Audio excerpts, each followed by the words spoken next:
Hello, everyone, and welcome to a brand new episode of Back to Basics, our wonderful, super fun hit podcast slash video series where we talk about that most exciting thing in all the world, the friggin' Bible.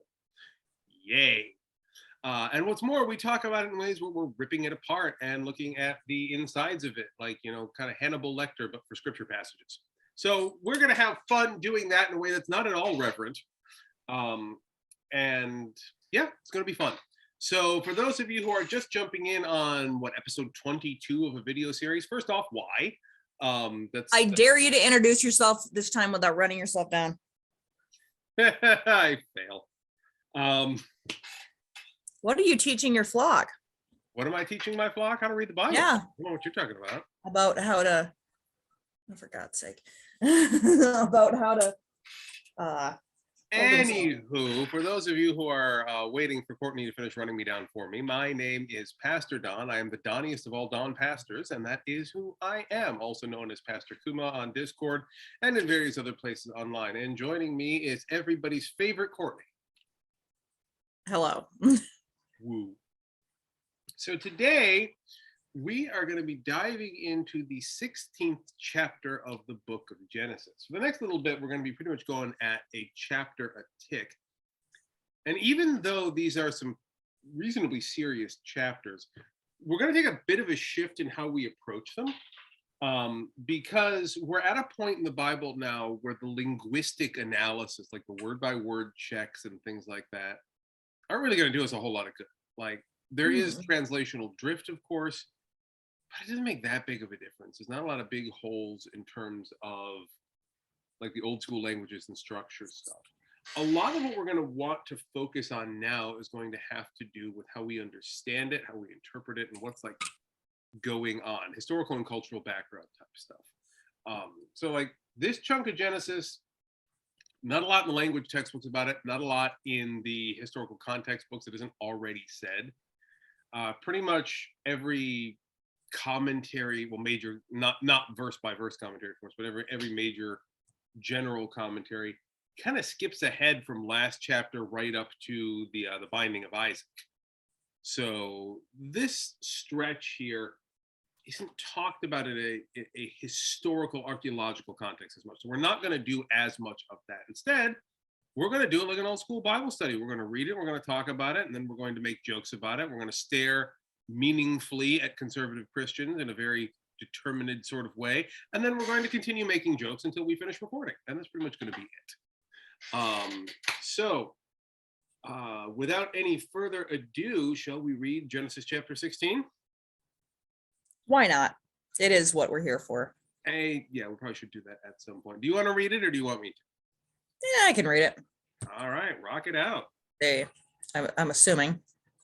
Like every pastor says, rock out with your flock out. Let's go. The birth of Ishmael. Now Sarai, Abram's wife, bore him no children. She had an Egyptian slave whose name was Hagar. And Sarai said to Abram, "You see that the Lord has prevented me from bearing children. Go into my slave. It may be that I shall obtain children by her." And Abram listened to the voice of Sarai.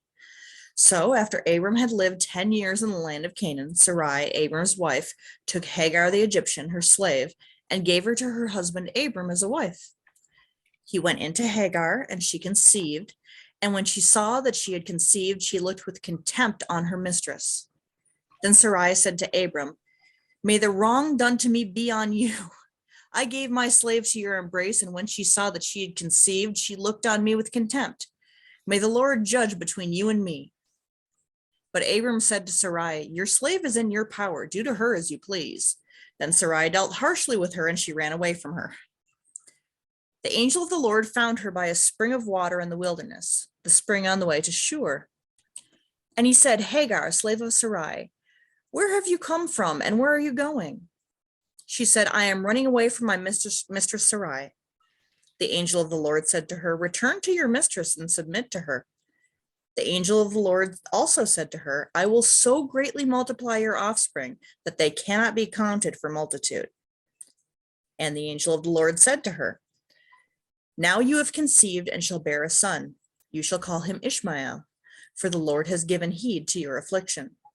He shall be a wild ass of a man with his with his hand against everyone, and everyone's hand against him, and he shall live at odds with all his kin. So she named the Lord who spoke to her, You are El Roi.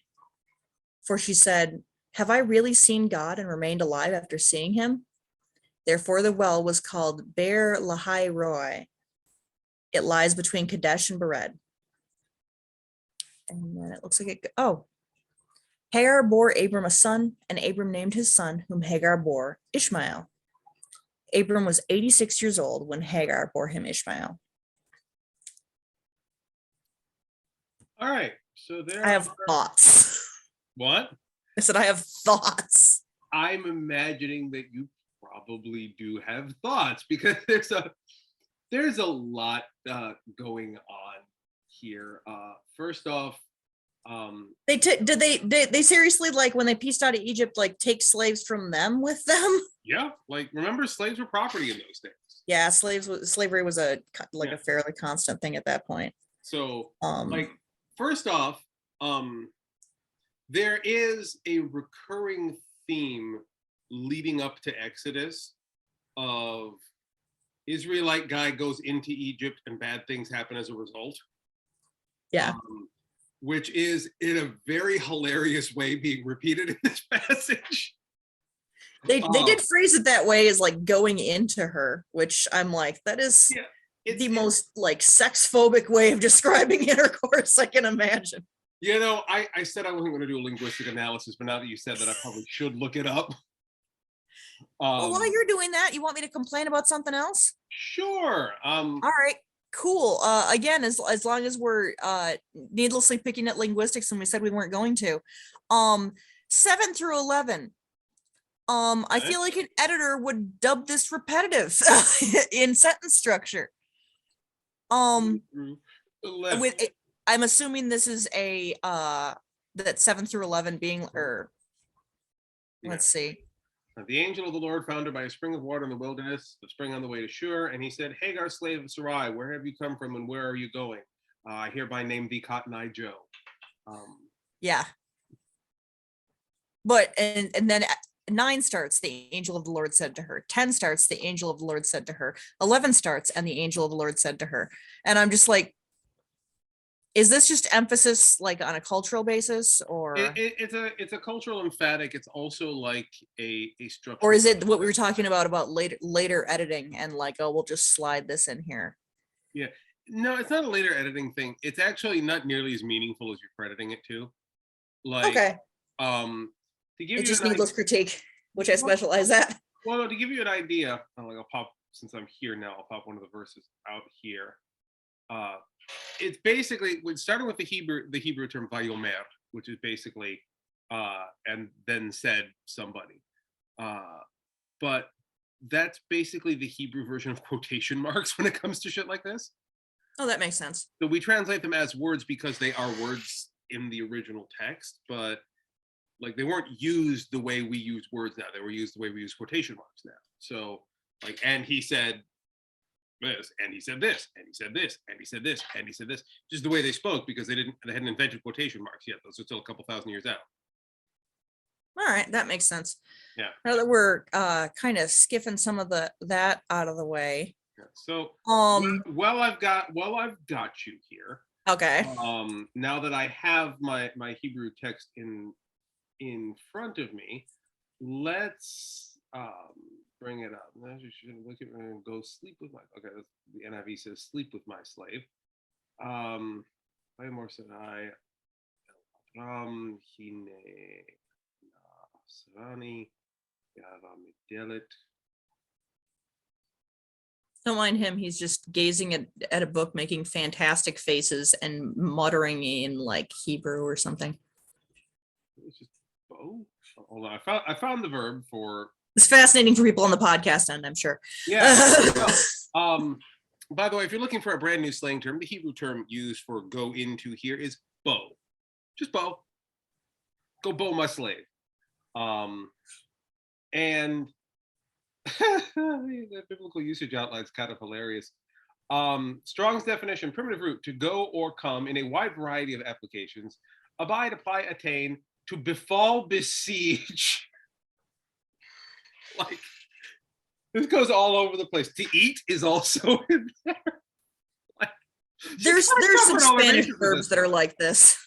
Yeah, this is one of those verbs that's just all over the place in terms of what it can be used for. So they just went with like a very vague translation that also gets the point across. Yeah. Like, if I were translating this into English, I would probably translate it as "do my slave," because like that's both as vague and suggestive as this is getting at.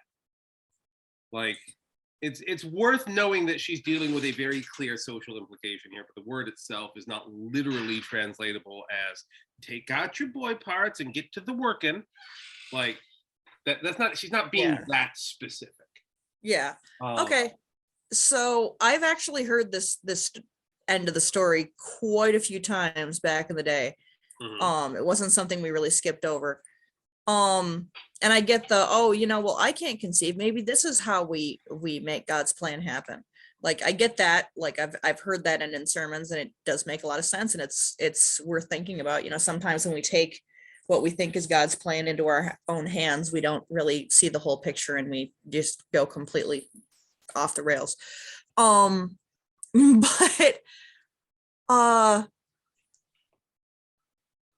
where does Sarai get off being like, oh, this is on you? Have you ever met an entitled white woman before? Like, come on. Sarai, yes, she's Jewish, but she's got some severe entitled white woman energy throughout the whole passage. Like, it's Sarai apparently translates to Karen. I didn't realize that, but so be it. You're making people mad. I know it. Now, people have to be listening. People that have to be listening to get mad. If you know somebody who will get pissed off about this, please send them a link. Yeah, please do. Send it by email too. I like pissing people off. Occupational hazard. You wouldn't think so, but believe it or not, it really is.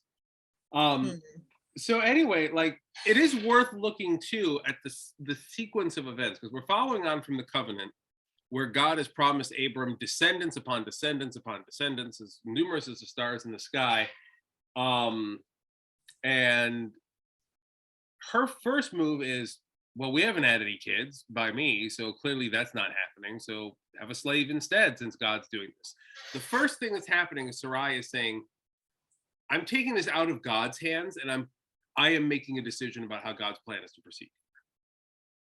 Like, so that's step one here. Now, can I put something in at this point? Sure. No pun intended. Yeah, but like, I know there's a lot of crazy directions to be taken from the, pray as if it's all up to God and work as if it's all up to you sort of thing. Mm-hmm. But I have long felt there was something at least to that. Like, you can't just sit back and pray for, like, justice for the oppressed and then not lift a finger to help them. Yeah. I so agree totally. Like, I get the idea of, God has said that there's a plan for us. Why don't we, get creative and try and work on that plan? Mm-hmm. Which makes sense. However, and this is like, as with all things, there are multiple sides to it. In the case of Sarai, we're not talking about someone who has been attempting to fulfill God's promise for a long time and is trying to explore the way in which you can be a part of that. Like, God made his promise like a verse and a half ago. And there's no indication that really much of any time has passed. And she has gone from a position of... Didn't it say they'd been there for 10 years? Where do you see that?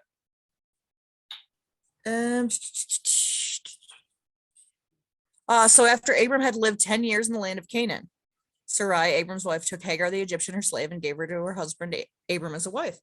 Yeah, after it had lived 10 years in the land of Canaan, but they also, this is like just coming after the last passage. Like, maybe I'm wrong. I don't know.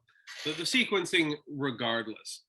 I'll skip past that. What I would really then focus on is the actual motion for Sarai.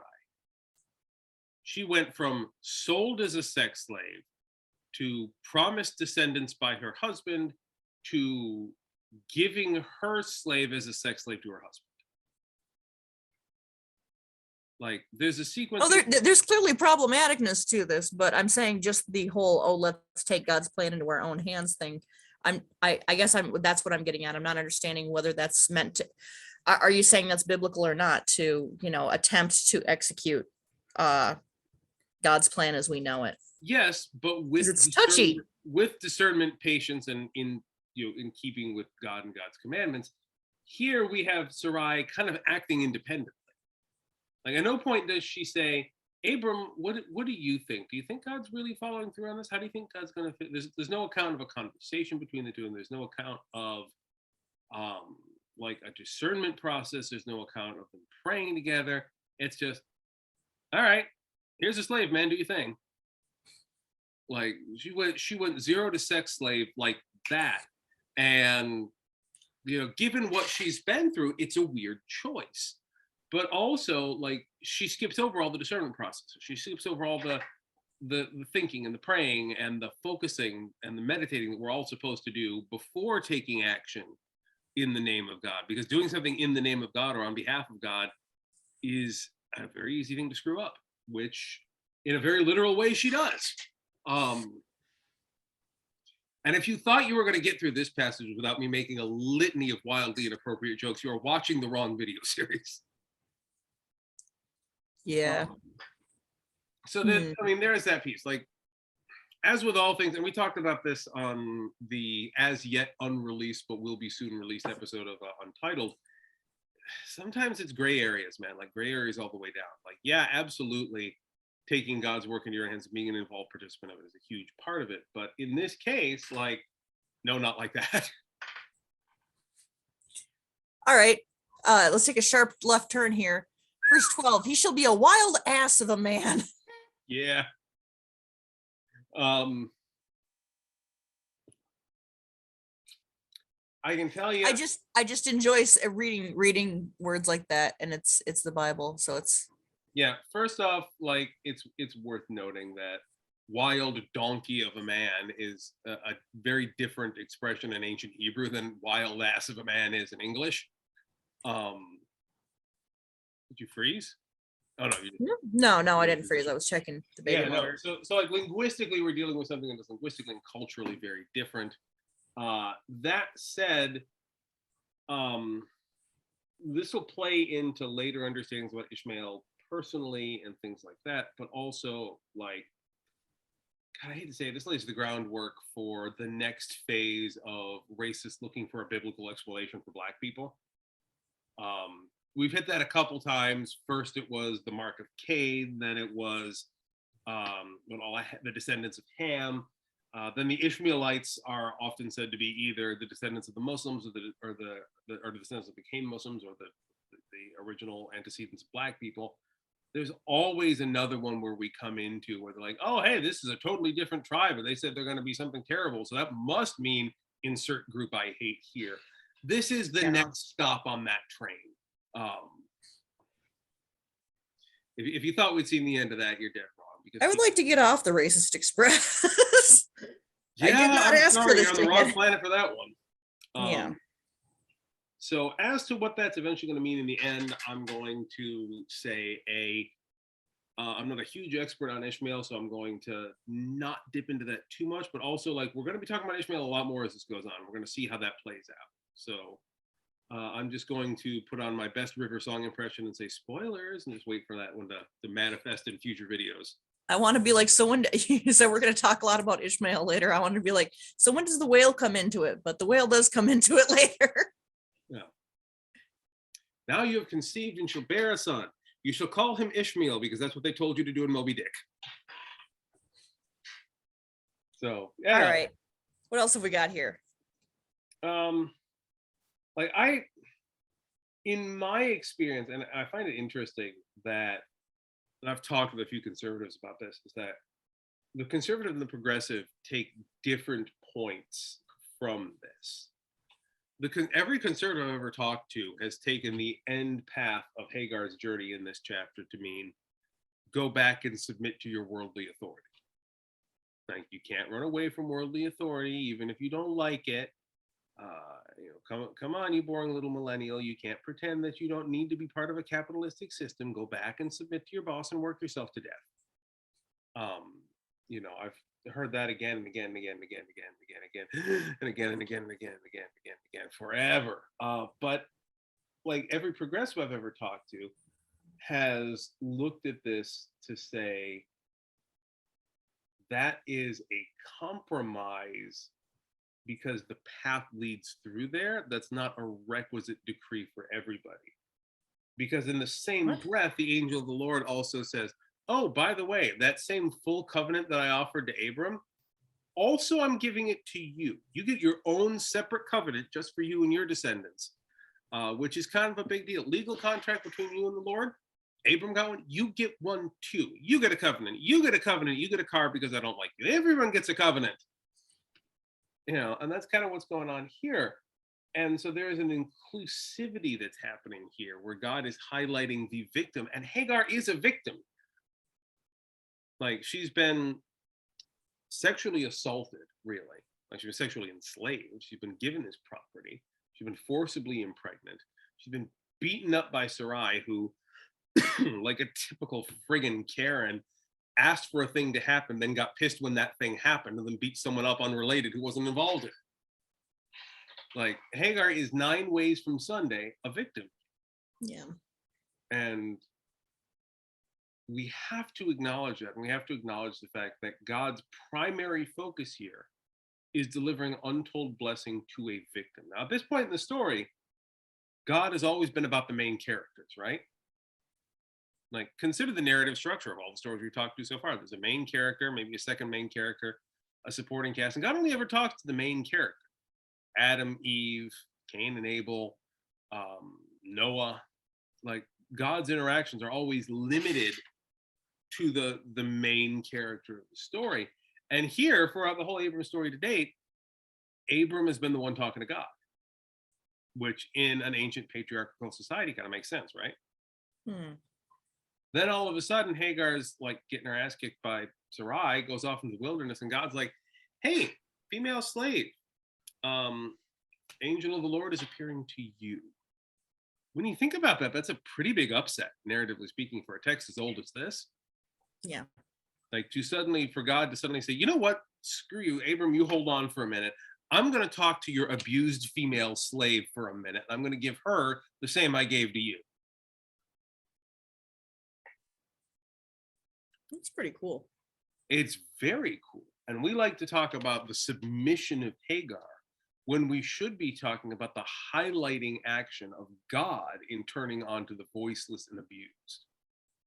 Because that's what's really happening. Because when she returns to submit to her mistress, she's no longer returning as an abused slave. She's returning as an abused, victimized slave who is now a direct recipient of the promise of God on an equal level to the patriarch.